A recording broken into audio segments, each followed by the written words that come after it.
I'm Yusef Mohammed Hamid Abu Musa, 7 years old. My father is a Palestinian physician working in the radiology department at the nearby Nasser Hospital, and my mother is Egyptian Palestinian. My grandmother is from Sharqiya, Egypt, so my father was able to get Egyptian citizenship through her, and my siblings and I also obtained Egyptian citizenship. I have a sister named Judy and a brother named Hamid. I'm the youngest. On October 15th, there was shelling by the Israeli occupation forces on the Nur al-Shams refugee camp inside Tulkarm city in the West Bank.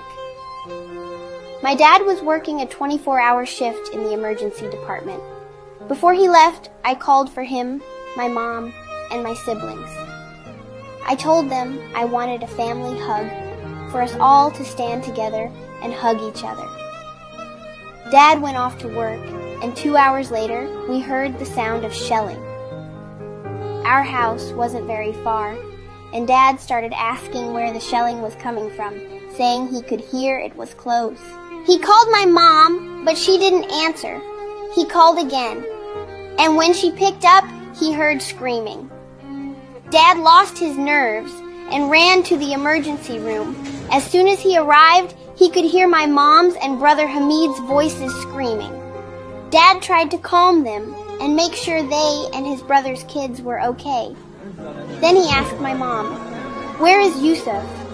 She said she didn't know where I was. Dad kept asking everyone around where I was, but everyone he asked would turn their face away, avoiding answering. Then he went into the resuscitation room and saw a doctor who knew him and me. As soon as the doctor saw my dad, he didn't know what to say.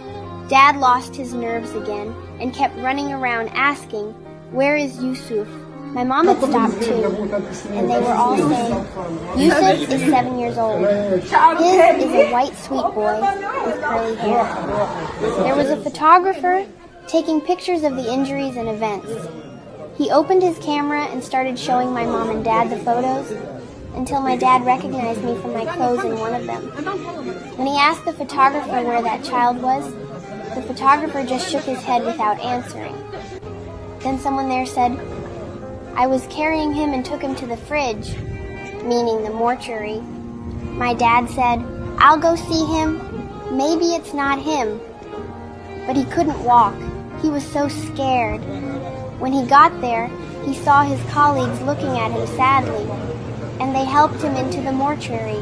When my dad went in, he confirmed it was me, Yusef, his son, whom he loved so much. When he looked at me, he felt like he was dying. He also found my older cousin, just 2 years older than me, and another older cousin, and his sister-in-law, whose husband couldn't recognize her because she was just body parts. As for my injured cousins, one had a compound fracture in his thigh, arm, shrapnel in his abdomen, and burns. His sister had a pelvic fracture and a deep wound to the bone in her back. When my dad saw all this, he couldn't speak except to say, "Praise God, and God is sufficient for us. Most excellent is the protector." My dad couldn't tell my mom that I had been martyred, because when he told my brother Hamid about me, he had a nervous breakdown, screaming, "I want Yusef." One of the women there was the one who told my mom. My mom insisted on seeing me, even though my dad was very worried about her seeing my lifeless body, who didn't have to say Mom, but she wanted to see me and kiss me before they buried me. My dad said he lost everything, his family, home, and life, but the biggest loss was me, Yusef, the baby of the family. He said whenever he would leave for work, I would come hug and kiss him and be the first one to run to him when he got home. While my parents were looking for me, a photographer was filming everything. When he posted the video, the whole world grieved for me and many people cried.